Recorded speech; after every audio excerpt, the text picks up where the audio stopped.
All right, y'all got to see this. I'm out here working hard, building up a sweat, trying to get this stuff done before sunset. And look what my assistant is out here doing. What are you doing, Eleanor? Eating my chocolate elf I got peanut for my elf lollipop. Show it to us. She is eating a chocolate elf. I mean, somebody's got to do that hard job, don't they? Y'all are about to watch me struggle, I bet. I'm about to mark the spots for our posts for our garden fence. And this is the paddock where we'll be keeping the pigs for the next 2 months until our annual last frost date, when we can make our hills and our garden spot and plant our plant starts. So what I'm about to do is attempt to use some, I couldn't find any twine that we normally have laying around, so I'm going to use fishing line and some little posts to mark out where our garden's going to be. I'm going to measure out. We're going to put a post every 10 feet from the corner all the way to the next corner, so we should have a total of 5 posts on each side, because it's going to be 40 by 40. And then after I measure that part out, I'll take a look at the measurements to see where we want to put our gates. But first, I've assembled my tools here. We've got our measurer here that rolls along as you walk and measures it. We got fishing line because I couldn't find twine, speed square. Who knows if that'll help me at all, but we'll see. And some spray paint there. Let's see if we can make this work.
All measured out.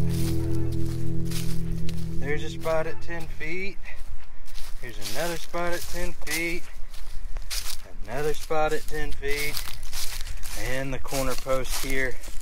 It goes all the way around this 40 by 40 plot.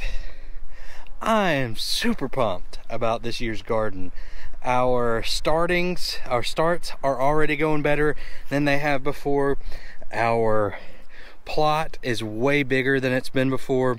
Last year I think we probably did maybe 15 by 40. So I'm really excited about this big spot.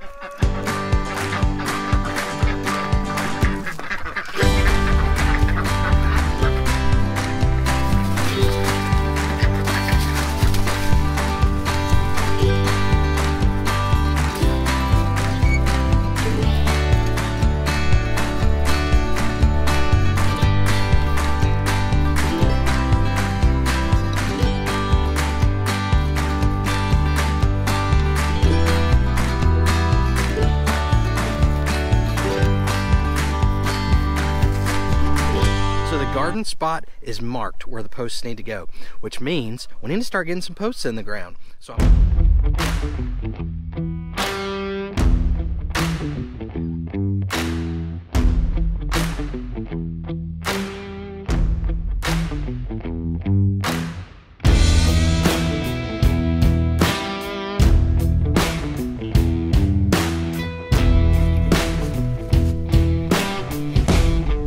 Got it down probably about 28, 30 inches there, so almost 2.5 feet. So that gives me enough space to put 4, maybe 6 inches of dry concrete mix down below the post before it's that 2-foot mark where we need to have it down in the ground. So now I'm gonna set some, about probably 4 inches of dry concrete mix, and then I'll put this in on top of it and pour some water in, mix the rest of that concrete mix with the water, and probably use a piece of rebar to make sure it gets mixed up pretty well.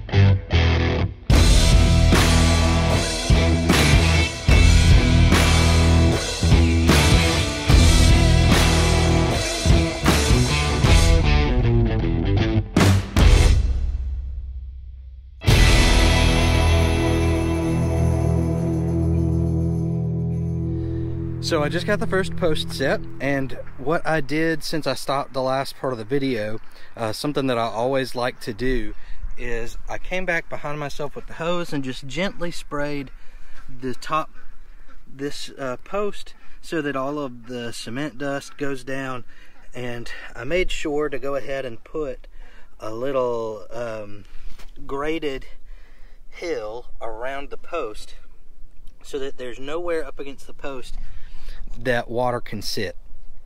It is a treated post, but I don't want water sitting on the post if I can help it. So completely surrounding it, even on the bottom, has that cement, and then on top it's got that graded hill away from the post so that any rain or runoff will come right off of that. It won't go up against the post and sit right there. So that's what we want. We don't want a puddle surrounding the post or any little places where water can just sit there.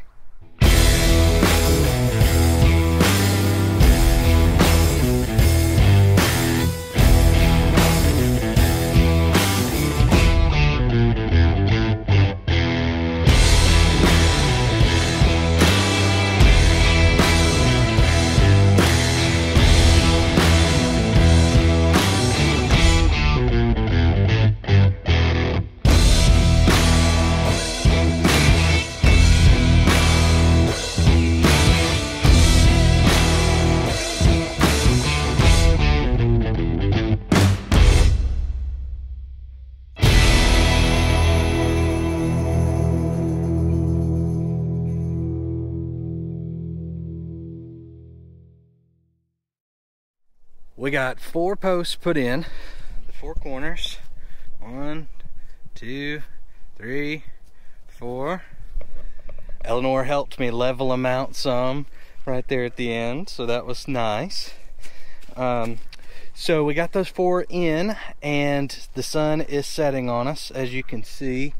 On top of that, Jacqueline and I are both sick right now, and sick plus quarantine, you know what that means. So we don't have as much energy as we normally do, so I'm having to take regular breaks, and I kind of operate at a mosey pace all the time anyways, so I'm on double mosey this week. So I was happy to get those 4 posts in, really excited about getting that start on it. Tomorrow morning I'll be out here as soon as I feel up to it, and I'll start getting the other posts put in so that we can get the fence stapled to those posts, and then get up our electric fence so that we can move the pigs onto the garden plot. So I'll catch you in the morning. Lady, you checking in with your buddies? Huh?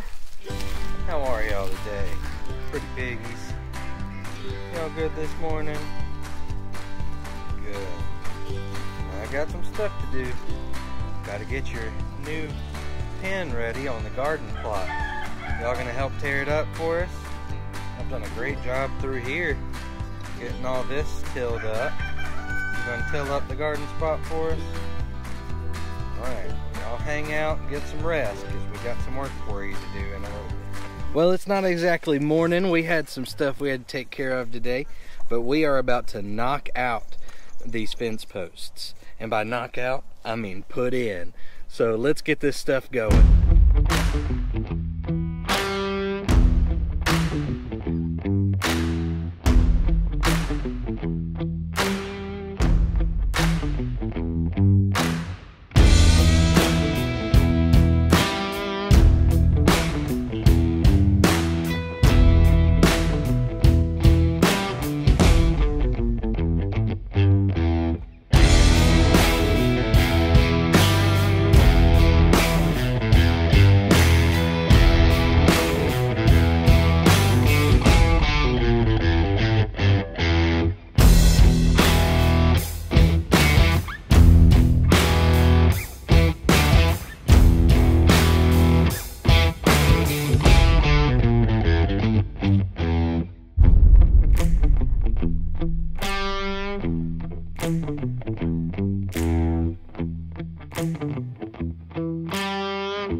It's sunset.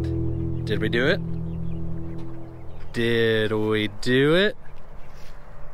Did we do it? Oh yeah, we did it. We got all the fence posts up, and by we, I mean me, but you guys were there helping me out, cheering me on, so thanks for that. We are super pumped. I'm super pumped to have these fence posts up. It was very important for me to get them up tonight because it's going to rain in 2 days, and I wanted the cement to have 48 hours to cure and really get set up before that rain comes in, because the rain will be coming down all through this area. After that rain comes in, the end of this week, we're going to get our fencing up and attached to these poles, these posts. We are going to use some field fencing that we got a good deal on that we're really excited about. There's not a whole lot to it, but we're just keeping pigs in and out. We want to keep the pigs out whenever we move them to the paddock that we're setting up for them outside of the garden spot, and for the next 2 months we want them to be in the garden spot. So it's going to be good enough to give a visual barrier for the pigs. Also, we're going to run 2 strands of hot wire, at least 2, maybe 3, along the bottom. That's electric fence for folks who don't speak country. We're going to put hot wire around the bottom of the fence, probably one at about 4 inches off the ground, maybe 5 or 6 inches, and then one at about 1 foot. That will make it where the pigs can't, they're not really going to go over that, and that one down low will make sure that they don't try and dig under it. It really only takes a pig one time of catching that little shock off that fence. They know where their boundaries are after that. They won't get shocked again. It is the best way to keep pigs in a fence, in my experience and in all the research that I've done. So we're gonna get that done the end of this week so that hopefully this weekend we can have the pigs on our garden plot. And that will keep them on our garden plot, this fencing will, all through the rest of the winter until our final frost date, which the average is like March 21st, 23rd, somewhere in there. So we've got about a month and 3 weeks left before we get to there. I think that they are going to do a great job of tilling up this ground, putting some fertilizer around here too. So we will also come back with our little tiller and till everything under before we row up everything in the garden plot. But I'm super excited. I think this is gonna be a great way to get the season started off, to get it kicked off, and to get the pigs out from their smaller enclosure that they're in now. Go ahead and give them a taste of what it's like to be in a paddock, give them a job and a purpose beyond just loving on us and being our pets, because they do a great job at that, but we wanna give them more of a purpose too. So they are gonna till up this spot. So all that, we're excited. If you enjoyed today's video, thanks for sticking around with me, by the way. Thanks for helping me out, cheering me on today. I really appreciate that. If you enjoyed it, hit the subscribe button. There are some really exciting things coming up this spring on the farm. I got word just like 10-15 minutes ago that there may be a cute animal edition coming up in about 2 or 3 months that I'm really excited about. Don't tell Jacqueline, but I'm really excited about it. And I know that Eleanor is gonna love it too, and Jacqueline's gonna love it. So it'll be great for our farm. It's just gonna be a good addition. So that's really exciting. Those things are coming up. We'll have spring planting in another month and a half, but we've got a lot to go through before then. So hit that subscribe button if you enjoyed hanging out with us today. Come hang out with us more in the next few weeks, and over the course of this year. It's going to be a great year to be here on the farm with us. Thanks, farm friend.